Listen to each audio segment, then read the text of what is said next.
nos da la posibilidad, perdón, de plantear el recurso de impugnación. Permítame, voy a... Ah, ya está, ya le han puesto que se grabe de nuevo. Me están ayudando la administración bastante. Muchas gracias. Bueno, ahora vamos a ver el tema de la recurso de impugnación ante jueces y tribunales, ¿no? Que si bien no es diferente, o sea, son diferentes en cuanto a su procedimiento, tal vez, y ante quién lo hacemos, pero igual sigue siendo parte de los recursos de impugnación. Previamente, antes de entrar en detalle de cada de los recursos que tenemos, ¿no? Bueno, como saben, frente a una resolución judicial, o incluso el Ministerio Público también, pues tenemos dos posibilidades, ¿no?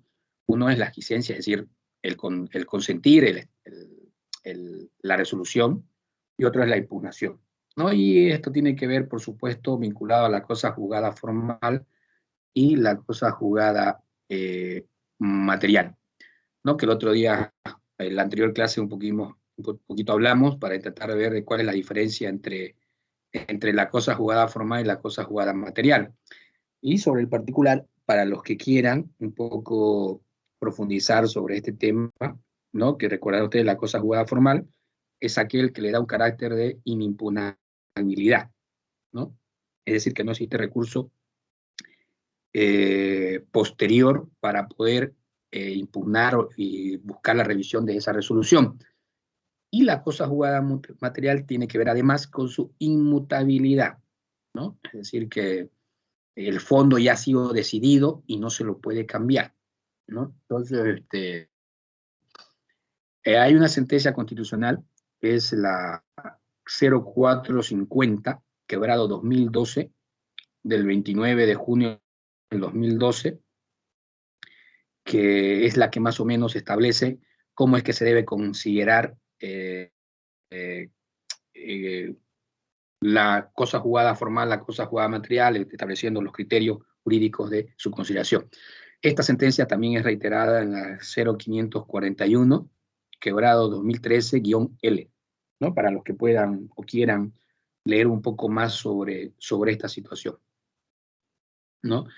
Bien, ¿no? Entonces, en ese sentido tenemos en el ámbito jurisdiccional, ¿no? Algunos recursos que pueden clasificarse según el grado de cognición del juez que conoce el recurso, ¿no? Uno es un elemento, son extraordinarios o extraordinarios, ¿no? Que tenemos nosotros recursos ordinarios o extraordinarios. Así también según el fundamento del reclamo, ¿no? Hay medios de impugnación de forma del gravamen y hay medios de impugnación del fondo del gravamen, ¿no? Es lo que llamamos nosotros errores de forma, errores de fondo, digamos, ¿no? O sea, el gravamen es el perjuicio, el agravio que nos ha ocasionado, ¿no? Y ese agravio puede ser en algunos momentos en la forma, es decir, cómo se practicó una notificación en la audiencia cautelar, ¿no? O cómo se tramitó un procedimiento de incautación, de secuestro, ¿no? Y otro tiene que ver con el fondo del agravio en el proceso. Es decir, por ejemplo, en las medidas cautelares, la manera como valoró las pruebas presentadas para desvirtuar, por ejemplo, los peligros de fuga, peligros de obstaculización, ¿no? En la audiencia cautelar, ustedes saben que el juez está obligado a hacer una evaluación integral de cada una de las pruebas vinculadas a los riesgos, asimismo como expresar las razones por las cuales considera que no se ha desvirtuado la parte imputada o que la parte denunciada ha demostrado que efectivamente existen los peligros del denunciante o el Ministerio Público, ¿no? Entonces, asimismo tenemos según los órganos que van a resolver recursos, ¿no? Que tenemos recursos no devolutivos o de retractación, ¿no? O recursos devolutivos o de reforma, ¿no? Los recursos no devolutivos de retractación son aquellos que no van a autoridad, es decir, que son conocidos por la propia autoridad. Y los recursos devolutivos o de reforma son aquellos que van a otra autoridad superior, a otra autoridad, la cual tiene la posibilidad de formar la decisión, pero otra autoridad, ¿no?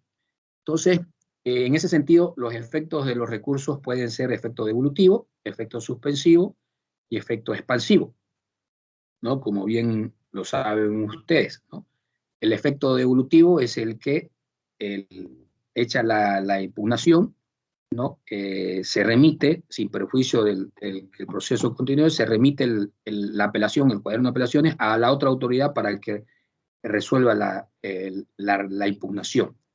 El efecto suspensivo es aquel que suspende la prosecución del proceso, ¿no es cierto? Y el efecto expansivo es aquel que permite la posibilidad de que otra persona, es la adhesión, ¿no? De otra persona se beneficie con la expansión de ese medio de impugnación utilizado por otra persona, ¿no? Es lo que le llamamos la adhesión. Bueno, en nuestro Código de Procedimiento Penal existen los recursos de reposición, recursos de apelación incidental, perdón, ahí tuve una reiteración, un recurso de apelación restringida, ¿no? El cual vamos a intentar darle una doctrina legal aplicable, el recurso de casación, ¿no? Con algunos puntos jurisprudenciales que quiero mencionarle, y la revisión extraordinaria de sentencia, que también, por supuesto, vamos a intentar de facilitar una sentencia que permita facilitar su entendimiento, ¿no? Entonces, bueno, las normas generales de estos recursos, ¿no? Están establecidas a partir del artículo 394, referente al derecho a recurrir, que es lo que estamos hablando, que toda persona, toda la parte tiene el derecho a recurrir a las decisiones asumidas por el órgano jurisdiccional. Así como establece el derecho a la adhesión, ¿no? El cual establece la posibilidad de que alguien pueda adherirse a la apelación, al recurso de otra persona, de otra parte, ¿no? Las reglas generales que están en el 396, que la vamos a ver, ¿no? El 397, el efecto extensivo vinculado a este, el 398, la competencia, el rechazo sin trámite, ese es interesante que vamos a analizar, y la reforma en perjuicio, ¿no? Que también estoy seguro que lo conocen. Veamos el recurso de reposición, ¿no? Un poquito sus antecedentes, ¿no? Esto lo tenemos, el recurso de reposición, precisamente como lo que hablamos en la primera clase, debido a la naturaleza humana y su posibilidad constante y cierta de fallar, es decir, el principio de fallibilidad, desde las organizaciones primigenias en la historia de la humanidad, ya había esta posibilidad de que una autoridad que está decidiendo una situación entre personas particulares pueda revisar una decisión, ¿no? Tanto en el derecho romano, en España, en nosotros el Código Penal Santa Cruz en 1833, y por supuesto el Código de 1972, que establecía la posibilidad de plantear recurso de reposición contra el auto inicial de la institución por falta de materias judiciales o de tipicidad, que ya no hay ahora, ¿no? Y es interesante este también concepto para los que les gusta el derecho penal, ¿no? Antes había esta posibilidad de objetar un inicio de proceso bajo el argumento de que no había tipicidad, ¿no? Entonces, y la tipicidad podemos entenderla de dos puntos de vista, creo yo, ¿no?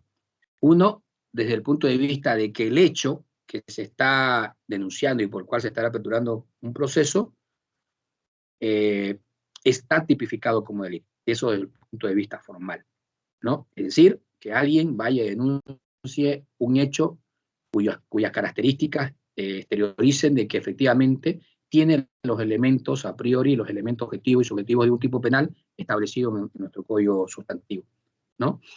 Entonces, eso en cuanto a la forma, que creo que eso ahora está la posibilidad de que el Ministerio Público desestime una denuncia. Si alguien va y denuncia un hecho que no está tipificado como delito, ¿no?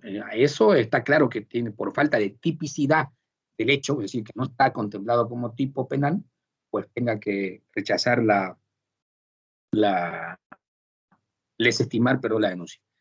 Ahora, el tema de la tipicidad desde el punto de vista de que en la conducta del imputado vinculado a la circunstancia del hecho se encuentran o no los elementos constitutivos del tipo penal, tanto objetivos como subjetivos, ese es un tema que en mi opinión tiene que verse en la investigación, en el proceso.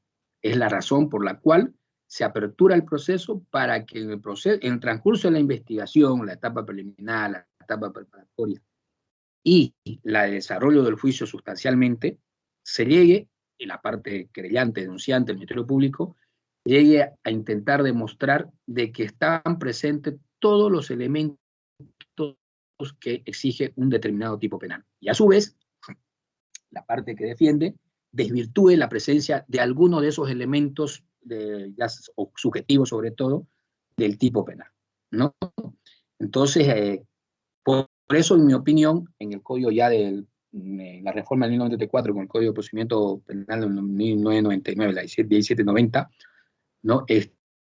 Se sacó esa posibilidad de poder objetar, que antes le llamaban excepción de atipicidad, ¿no? Para oponerse a la investigación de un hecho, porque consideran que su defendido no cometió el delito, ¿no? O sea, no fue parte del delito, o no es delito, en el sentido estricto, ¿no? O que existen circunstancias que eximen de responsabilidad a su cliente, ¿no? Eso tiene que ser parte de la investigación, en mi opinión, claro. Puede haber autores, hay algunos colegas que están de acuerdo, pueden estar de acuerdo. Bien, entrando ya en el recurso de reposición propiamente dicho, ¿no?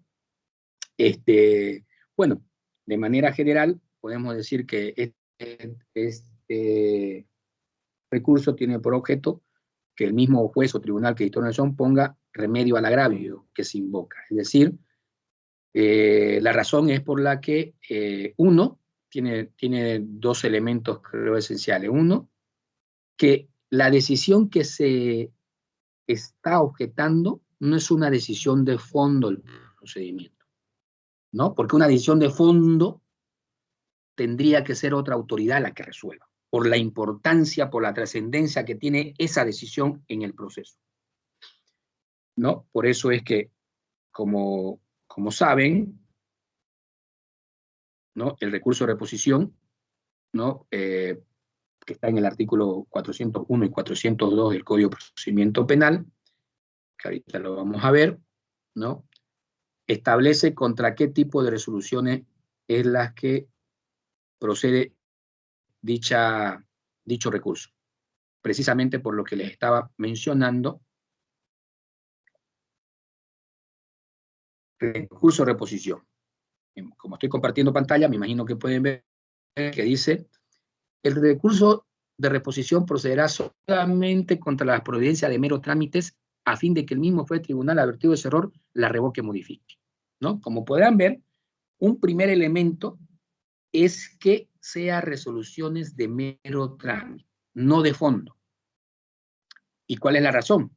Porque las de fondo, por supuesto, no respetaría el derecho a la impugnación si le pedimos que el mismo juez sea quien resuelva esa objeción, la misma autoridad que tomó la decisión, ¿no? Por ser alguna de fondo tiene que ser revisada por otra autoridad, ¿no? Entonces, el segundo elemento, por supuesto, dada esta circunstancia, ¿no? De trámite, no de fondo, y dada también nuevamente el principio de factibilidad humana y por supuesto el principio de corrección de los actos, ¿no? Porque a ver, hay algo que quisiera que se pueda entender de manera adecuada, ¿no? Contextualizada. Nuestras normas, como les mencioné en la clase anterior, el Estado, que ahora jurídicamente está organizado, es una construcción humana, es una construcción hecha por los seres humanos. Y no solo hecha por los seres humanos, sino manejada por los seres humanos. Y como los seres humanos tienen una cierta probabilidad a equivocarse, a fallar, por supuesto que esto también debe contemplarse en las diferentes normas que nosotros emitimos, que el Estado, ¿no?, la organización ha emitido para poder conseguir sus fines de llevar adelante una organización armónica, estable, equilibrada. Y por supuesto, el legislador ha introducido también esos principios, llevan intrínsecos en la configuración de este tipo de institutos jurídicos, ¿no? El ser humano puede equivocarse, pero así como puede equivocarse, porque también es verdad que el ser humano, hablemos de un ser humano común, ¿no?, en un ámbito jurídico común, en una vida cotidiana, puede equivocarse, pero al mismo tiempo puede enmendar sus errores. También ese principio de corrección de los actos está presente en el Código de Procedimiento Penal, ¿no? Que incluso, por ejemplo, la nulidad de oficio que hay en muchos ordenamientos jurídicos, ¿no? Que un juez, ¿no?, una autoridad administrativa, un juez, puede revisar el procedimiento que ha estado bajo su cargo y si más adelante verifica que ha habido errores, ¿no?, a efecto de corregir, a efecto de enmendar ese error, la ley le plantea la posibilidad de que de oficio, sin que nadie le reclame, pueda retrotraer, anular y retrotraer el procedimiento para que se haga conforme debe ser, ¿no? Entonces el recurso de reposición contiene estos elementos, ¿no? Incluso con mayor preponderancia la posibilidad está el principio de corrección de los actos, porque le da la oportunidad al juez de revisar una decisión y que advierta que efectivamente ha cometido un error, pueda revocarlo o modificarlo, ¿no? Entonces, es más, en materia civil, ¿cómo estará de presente el principio de fabilidad y el principio de corrección? Que hay una figura que se llama mutación. Me imagino los que han visto civil un poco, ¿no?, que ha introducido con el nuevo Código Procesal Civil, existe la posibilidad de que los jueces, cuando han cometido una relativa errónea valoración, ¿no?, ya sea porque no fue bien dirigida la petición o que fue mal interpretada, y le dio a la parte en cierto grado lo que pedía, pero en cierto grado no, ¿no? Entonces la parte la parte afectada puede decirle, señor juez, pido mutación, ¿no? Es decir, que cambie ese decreto o esa providencia que ha emitido y para que pueda satisfacer la verdadera necesidad procesal y legítima que tiene la parte, ¿no? Entonces, por supuesto, también presente en el derecho penal. Entonces, es ahí las razones por las cuales el recurso de reposición tiene estas características. Respecto a su trámite de resolución, el artículo 402 nos menciona que este recurso se interpondrá fundadamente, debe ser fundado, dentro de las 24 horas de notificada la providencia al recurrente y verbalmente cuando sea interpuesto en las audiencias, ¿no? Esto no ha sufrido modificación con la ley 1173, sigue siendo así, ese es el plazo para interponer, ¿no? También se debe cumplir con la fundamentación y por supuesto el juez también debe cumplir con la fundamentación a la hora, motivación y congruencia a la hora de resolver este recurso. Y aquí hay un aspecto que es interesante y que podemos analizarlo, ¿no? El tribunal deberá resolverlo sin sustentación en el plazo de 24 horas o en el mismo acto si se plantea en audiencia sin recurso ulterior. ¿Ustedes no consideran que sin recurso ulterior formalmente no vulneraría el derecho a la impugnación? ¿Será que no tenemos derecho a que alguien lo revise esa decisión? ¿O creen que está justificado? Escucho opiniones, colegas.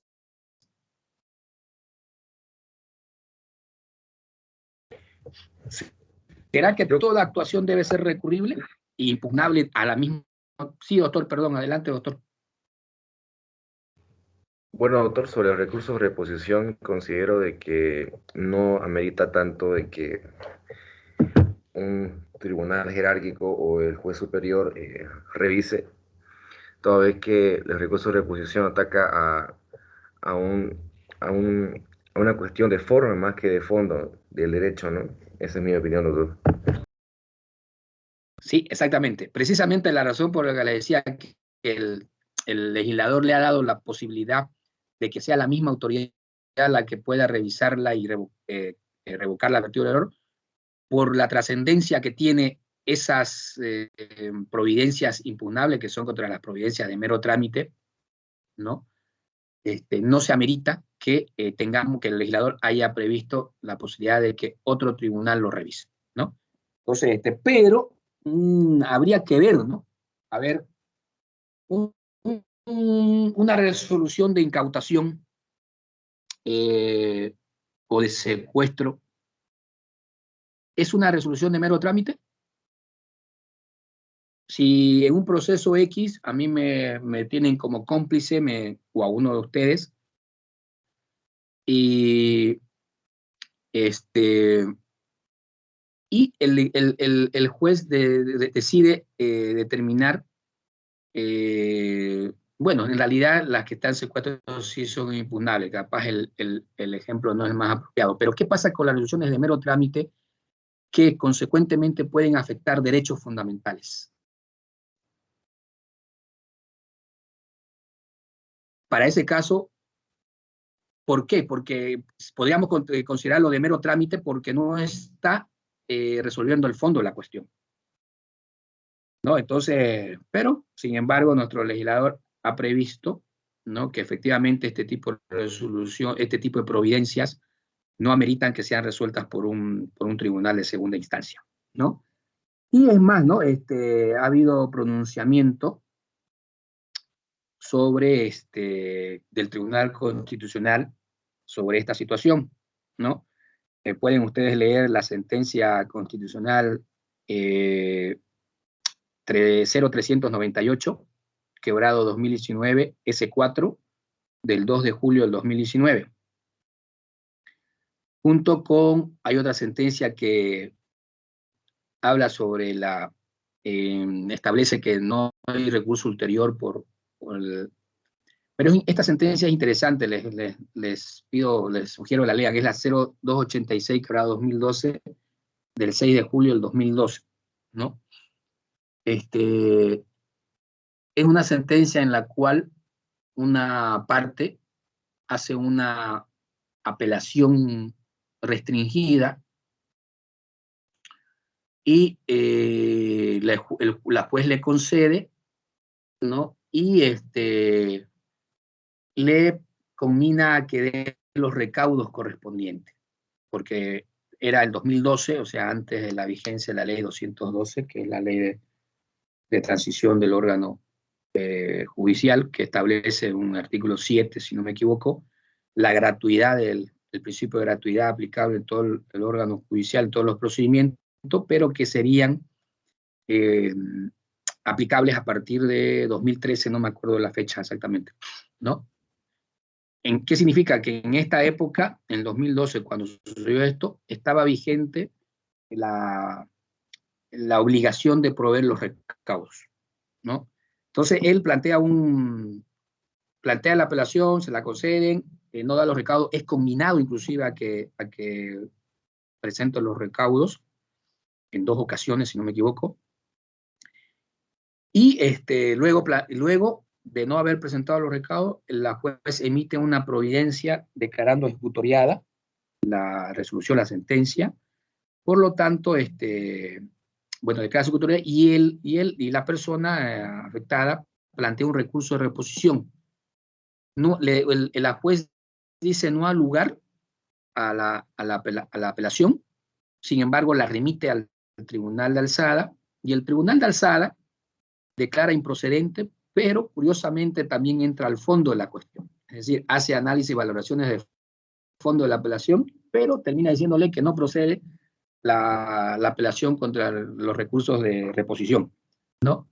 Pero lo interesante de esto es que el Tribunal Constitucional, en esa época, que todavía estaba vigente la obligación de plantearlo, de dar los recaudos, ¿no?, establece que, bueno, primero que nada, que tanto la juez como, primero, los vocales vulneraron su derecho a la debida fundamentación y motivación. ¿Por qué? Porque hacen una fundamentación híbrida e impertinente. ¿Por qué? Porque simplemente tendrían que haber valorado si procedía o no procedía el recurso de apelación contra la providencia o la resolución que resuelve un recurso de proposición, y declararlo improcedente la apelación, no es más, pero sin embargo entra al fondo sobre el tipo penal, sobre la sentencia, si había o no había los elementos, ¿no? Pero termina fallando en ese sentido. Entonces, por lo tanto, vulneraron el derecho a la fundamentación y motivación, dice el Tribunal Constitucional, y respecto a la juez, que aquí un poco lo interesante, por eso los principios constitucionales y su aplicación directa, ¿no? Establece que no obstante que si es evidente que hay una ley vigente que establece la obligatoriedad de presentar los recaudos, no es menos evidente que la Constitución, ¿no?, ya establece el principio de gratuidad de los procesos. Por lo tanto, dada su aplicación directa, los jueces deben velar, garantizar de que este principio sea aplicable. Es razonable que por una obligación de forma, tomando en cuenta que además que el principio de gratuidad ya está instituido, aún así su aplicación haya sido determinada que va a ser de forma progresiva, los jueces están en la obligación de aplicar los principios de la Constitución. Por lo tanto, al no disponer de oficio, buscar alternativas, incluso dice, para remitir el cuaderno de apelación, ha vulnerado su derecho al debido proceso, ¿no? Entonces, les sugiero que lo lean, es interesante, ya podemos, no podemos no estar de acuerdo, ¿no? Eso ya es un tema de cada uno, pero sería interesante que puedan leer esa sentencia, ¿no? Entonces, el recurso de apelación, perdón un segundito, como les mencioné, tiene esas características, ¿no? Y tiene que ver, por ejemplo, su naturaleza, sus elementos que la componen, como el principio de economía procesal, el principio de celeridad, evita la doble instancia, permite una reconsideración, y asimismo se torna un tanto útil porque permite reconducir o bueno, la posibilidad de reconducir. Y hay una pregunta que creo que es prudente hacerla referente a que si el juez estaría, o sea, el juez puede, ¿será que hay una gran posibilidad de que un juez admita su propio error? ¿No? Y aquí podemos, si quieren, nuevamente, aunque sin ánimo de ser cansino. Hola, ¿me escuchan? Hola. Sí, doctor, se me escucha. Ay, perdón, es que por alguna razón voy a... Ah, ya, ahora sí. Nuevamente vuelvo a ver que desapareció el lugar de la cámara que vuelvo a compartir. ¿Ya? Les mencionaba que... bueno, aquí yo nuevamente podríamos introducir o verificar la presencia de otro principio de naturaleza humana, ¿no? El principio, bueno, hay muchos, ¿no? Pero el principio, la característica de autosuficiencia del ser humano, ¿no? Porque todos, absolutamente todos, con mayor o menor intensidad, tenemos una concepción de las cosas, una concepción del mundo, una concepción de cómo es que funcionan las cosas, cómo es que deben ser las cosas, ¿no? Algunos podemos tener elementos comunes o no. Y eso nos lleva también a que nosotros valoremos las cosas de acuerdo a nuestra concepción, en distintos ámbitos, y en el ámbito jurídico también, por supuesto, ¿no? Entonces, es difícil para un ser humano, y creo que ustedes lo supondrán y lo sabrán, admitir errores. Es una cuestión muy complicada, ¿no? Entonces, dada esa naturaleza que tenemos todos, la verdad que las probabilidades de que un recurso de reposición sea procedente, o sea viable, o sea admitido, son menos a las que pueden ser procedentes que un juez reponga, ¿no? No hay un cálculo, no hay una estadística por decirle, de cada 100 recursos de reposición, 10 son admitidas, no lo hay, pero yo me atrevería a decir, por la experiencia que he tenido estos años en el ejercicio de la profesión, en el trabajo de abogado en instituciones, ¿no? Son más las veces que nos rechazan el recurso de reposición, no obstante de que, bueno, a criterio de uno, ha habido un error en la emisión o dictación de una determinada providencia, ¿no? Entonces, es más, creo yo, en mi opinión, que el legislador Por eso también es otro elemento por el cual en materia civil ha instituido la posibilidad de la mutación, ¿no? Que no es un error en el sentido estricto, ¿no? No es la exteriorización de un error, ¿no? Entonces, y en mi criterio muy particular y personal, ¿no? Esto podría ser superado con otras cosas a través que creo que ya hay un poco la formación adecuada de nuestros jueces, no solo desde el punto de vista jurídico, ¿no? Sino desde el punto de vista de la consideración de la realidad social. Es decir, aquello que nos aportó en su momento el realismo jurídico, obviamente en sus distintas fases, que el realismo jurídico establece, ¿no? Dentro de uno de sus elementos doctrinales, que un juez debe valorar la realidad social, la realidad empírica de la persona que está sometida a un juicio, ¿no? Debe considerar a la hora también de valorar las pruebas, valorar los elementos jurídicos, pero también, ¿no? La propia la suya de él, del juez, ¿no? Para intentar abstraerse de determinadas situaciones. Por ejemplo, ¿qué pasa si tenemos un juez, ¿no? Que es de una religión cualquiera, ya sea, pues vamos a decir, un testigo de Jehová, ¿no? Porque no está prohibido que los testigos de Jehová sean jueces. Y es sometido ante su consideración, por ejemplo, en materia, vamos a decir, materia penal, ¿no? Que alguien denuncia, por ejemplo, un familiar le denuncia a un médico porque una persona, un padre le denuncia a un médico porque a su hijo le hizo una transfusión de sangre, ¿no? Y lamentablemente el hijo sufre unas consecuencias y considera que ha habido negligencia médica, que ha habido lesiones, ¿no? Y que fundamenta en que es por la transfusión de sangre. Y el médico fundamenta, yo le hice la transfusión de sangre porque era mi deber salvarle la vida y necesitaba. Otra cosa es que no haya tenido efectos adversos, ¿no? Eso puede suceder con cualquier ser humano, sea o no sea testigo de Jehová, ¿no? Entonces, y el juez es un testigo de Jehová. ¿Ustedes creen que no va a influir esa concepción predeterminada que tiene sobre determinadas cuestiones que están vinculadas o forman parte del hecho que en un momento dado va a resolver? ¿Qué consideran ustedes? ¿Que se va a ver afectado o no? Yo considero, doctor, que sí influiría bastante esa situación, ¿no? En la decisión que pueda tomar el juez, toda vez que él viene de esa religión que es muy conservador en esa situación sobre la transfusión de sangre, ¿no? Así es. Entonces, por eso es que los jueces, los abogados, en realidad todo, pero más cuando estamos administrando justicia, tenemos que ser formados también en la posibilidad de que podamos encontrar mecanismos de reflexión, de meditación, suficiente como para abstraernos de determinadas realidades nuestras, realidades respecto a orientaciones ideológicas.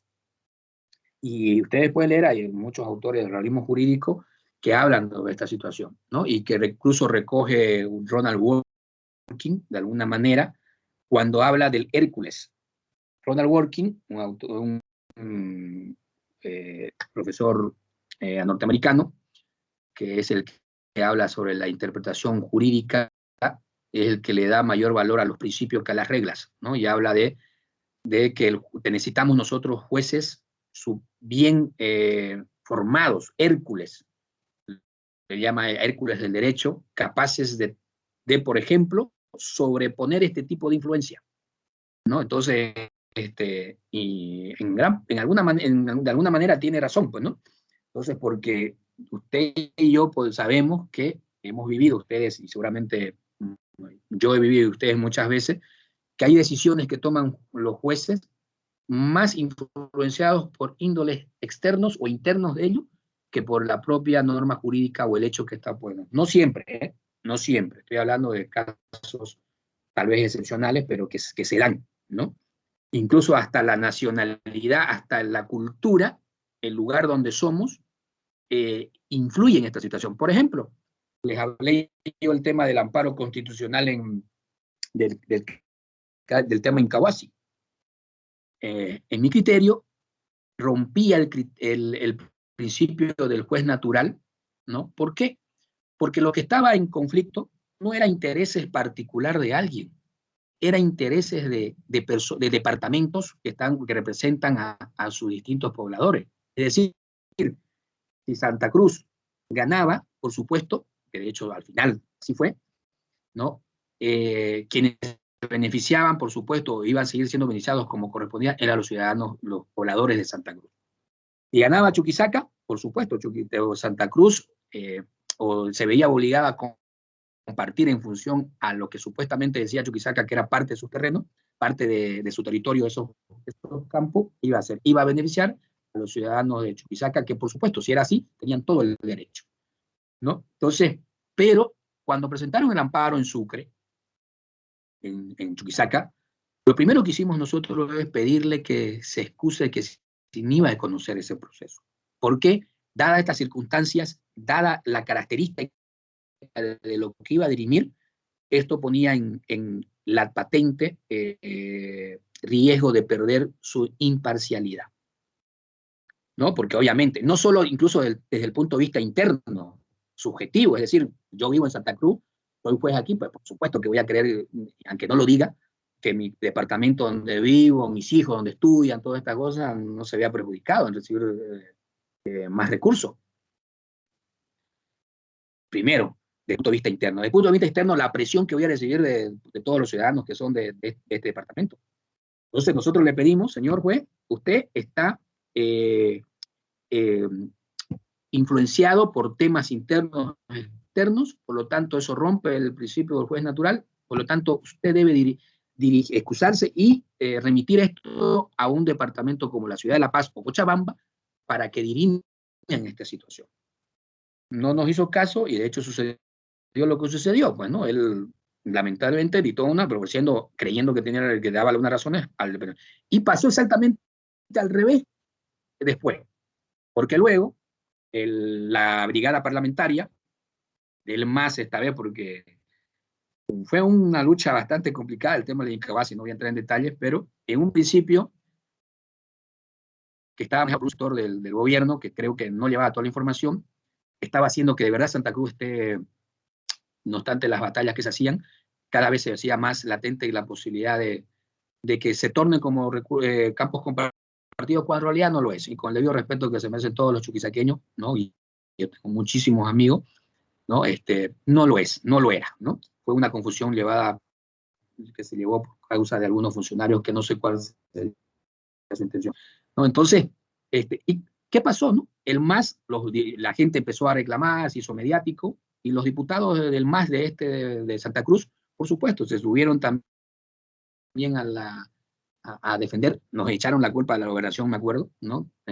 Obviamente queriendo hacer quedar mal la gobernación, pero luego interpusimos una acción en conjunto, ¿no? Una acción contra YPF, una acción de cumplimiento contra YPFB que había dispuesto el congelamiento de los recursos, ¿no? Y fue presentado en Santa Cruz, ¿no?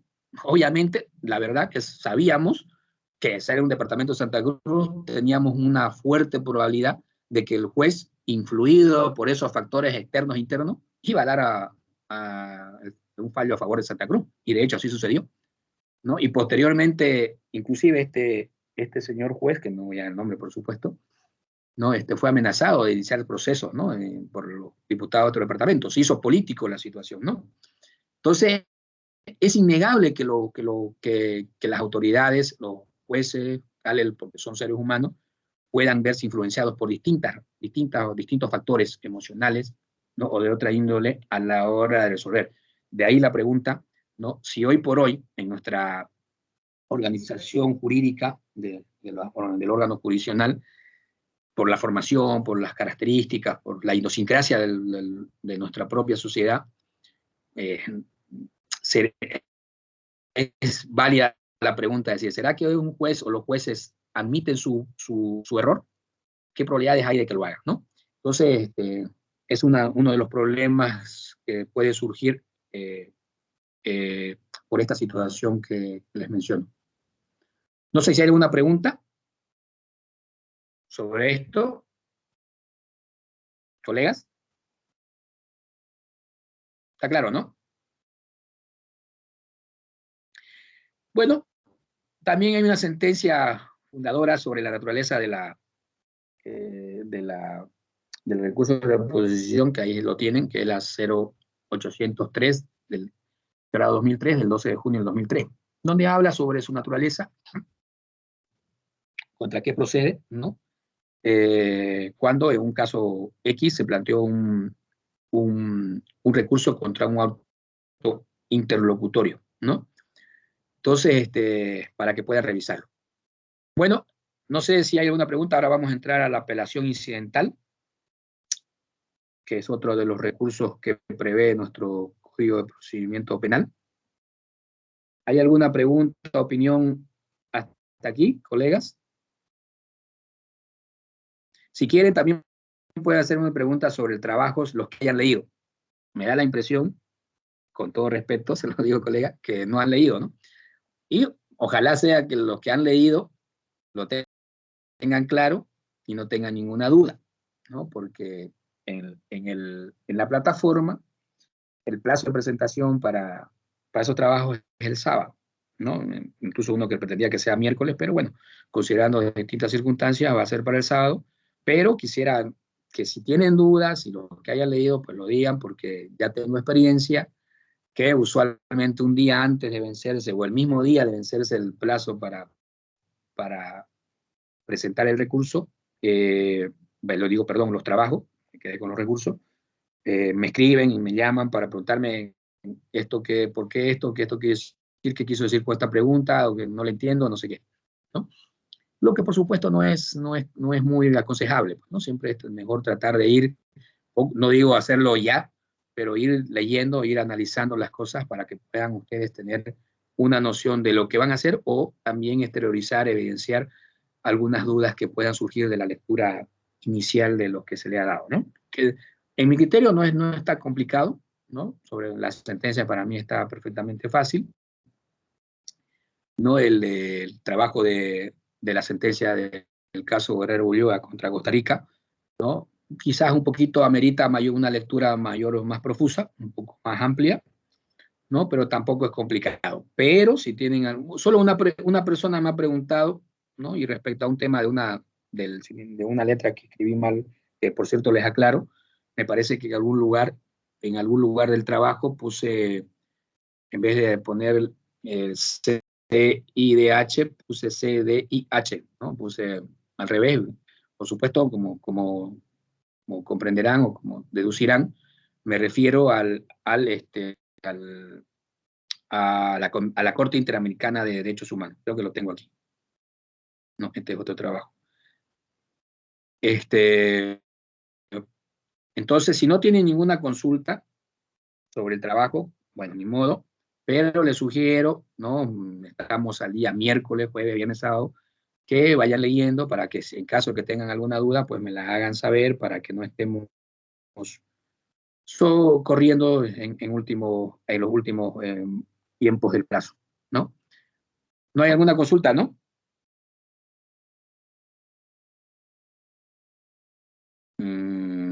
Pues no. Bueno, Ninguna, doctor. vamos entonces a la apelación incidental.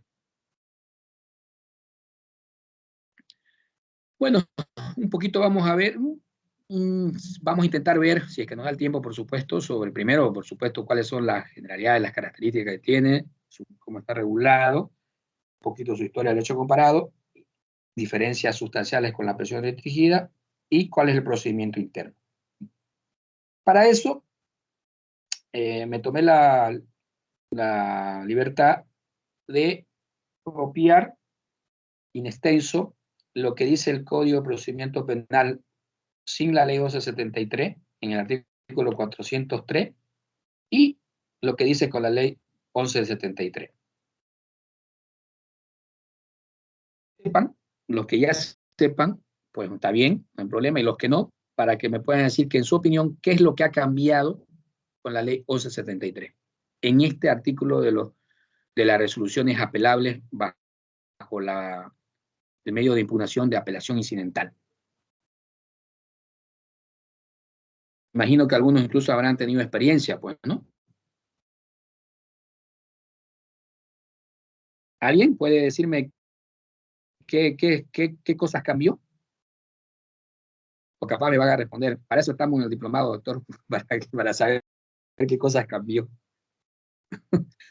Me refería a lo mejor a alguna experiencia para poder de ahí arrancar, porque yo considero, no puedo estar por supuesto equivocado, que una de las mejores formas de adquirir conocimiento, de poder captar algunas nociones sobre determinado campo del derecho, de la ciencia, es la experiencia. Es con la experiencia, ¿no? Porque vamos a convenir, vamos a, creo yo, estar de acuerdo en que escuchar a una persona, un docente, por mucho que sepa, no peor si no sabe mucho, escuchar, ¿no? Sí, ¿no? Dependiendo de nuestro grado de atención, nuestro grado de concentración, podemos quedarnos en cosas, pero en la experiencia que tengo, que no es tan vasta ni tan poca, como docente, como estudiante inclusive, la mejor forma de poder captar esos conocimientos es la experiencia. Que ustedes, yo les comento experiencia, que ustedes, sobre todo ustedes, me comenten experiencias que hayan tenido o que hayan conocido sobre un caso X, ¿no? Y vinculado a lo que estamos hablando, y así se puede desarrollar de mejor manera esta situación. Estoy seguro que los colegas abogados, algunos de ustedes, o si no la hayan hecho de manera expresa, ¿no? De alguna manera ha podido percibir, verificar qué cosas, qué cambios ha traído la ley 1173, ¿no? Respecto a la apelación incidental.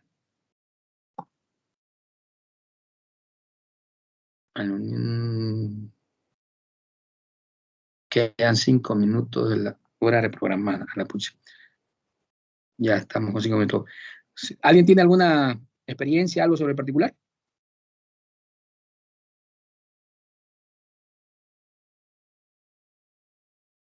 Pues no. Bueno, les diré que uno de el elemento que ha cambiado con la ley 1173 es la adición, ¿no? de la posibilidad de poder plantear el recurso de apelación incidental contra los incidentes. Miren qué paradoja lingüística, ¿no? Se llama recurso de apelación incidental, y en el Código de Procedimiento Penal no se puso en su momento la posibilidad de que los incidentes sean recurribles a través de este tipo de apelación. Fue el Tribunal Constitucional, como saben, ¿no?, que estableció que al permitir el Código de Procedimiento Penal la posibilidad de plantear excepciones e incidentes, porque así lo menciona, así plantea la posibilidad, y el término incidente es un término abierto, un término genérico abierto, porque no dice qué tipo de incidente. Se puede deducir que se refiere a los distintos incidentes que, según la normativa del Código de Procedimiento Penal, plantea la posibilidad de formular dicho incidente, ¿no? Como la actividad procesal defectuosa, ¿no?, el incidente de nulidad de notificación, ¿no?, incidente en fin, hay una variedad de incidentes que uno puede plantear, ¿no? Entonces, lo que ha recogido la ley 1173 es que antes, que era jurisprudencialmente que se había determinado la posibilidad de poder apelar a una resolución que resuelve un incidente, ahora está expresamente establecido en la ley 1173. Y en mi criterio y revisión y experiencia, no ha habido mayores modificaciones a las resoluciones que son apelables por esta modalidad de recurso, ¿no? Entonces, bueno, si quieren profundizar sobre la apelación incidental, les sugiero esto, bueno, que la verdad se lo voy a colgar en la plataforma, poder revisar estos autos supremos que hablan más o menos sobre la naturaleza jurídica de la apelación incidental, ¿no? Entonces, Hola, ¿me escuchan? Esto va a dejar de grabarse, me ha mandado un mensaje a 2 minutos de que se concluya, ¿no? Entonces iremos cerrando la clase. ¿Tienen alguna consulta sobre lo avanzado o sobre otra cuestión, colegas? No, doctor, ninguna de mi parte. Ninguna. ¿Eso implica, doctora, que le ha quedado claro o que no me ha entendido nada? Eso implica, Un poco doctor, de que ambas. tengo que aprender a leer para despejar mis dudas. Pero debe preguntarlas, pues, ¿no? Si de eso debe animarse a preguntarle sus dudas, ¿no? Lo bueno es Oiga, que doctor, construyamos entre todos. lo que usted explica es ¿Perdón? entendible. Bueno, la cuestión es que uno también tiene que darse el trabajo de leer para que así ya pues con las dudas que uno tenga ya se hagan las preguntas, ¿no? Bueno, Pero sí, está sería lo explicando sí aconsejable, se pero entendible. bueno.